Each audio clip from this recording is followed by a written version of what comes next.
बच्चों, आज मैं आपको अकबर और बीरबल की एक बहुत प्रसिद्ध कहानी बताने जा रही हूँ। तो आइए बिना समय बर्बाद किए कहानी को सुनते हैं। कहानी का नाम है रेत से चीनी अलग करना।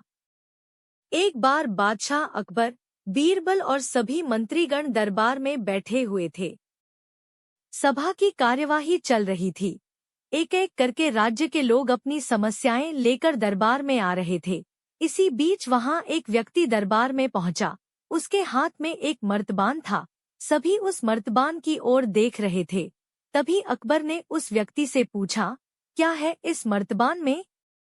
उसने कहा, महाराज, इसमें चीनी और रेत का मिश्रण है। अकबर ने फिर पूछा, किस लिए?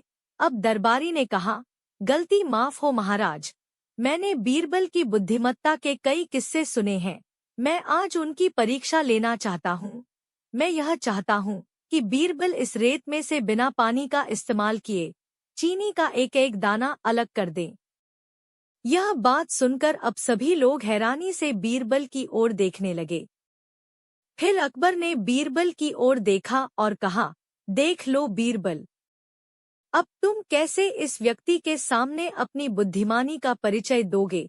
बीरबल ने मुस्कुराते हुए कहा, महाराज, हो जाएगा। यह तो मेरे बाएं हाथ का काम है। यह सुनकर अब सभी लोग हैरान थे और सोच रहे थे कि बीरबल ऐसा क्या करेंगे कि रेत से चीनी अलग अलग हो जाएगी। तभी बीरबल उठे और उस मर्तबान को लेकर महल में मौजूद बगीचे की ओर बढ़ चले। उनके पीछे वह व्यक्ति भी था। अब बीरबल बगीचे में एक आम के पेड़ के नीचे पहुंचे।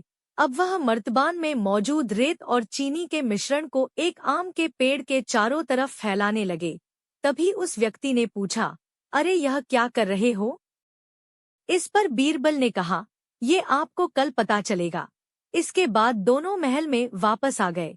अब सभी को कल सुबह का इंतजार था। अगली सुबह जब दरबार लगा तो अकबर और सारे मंत्री एक साथ बगीचे में पहुंचे।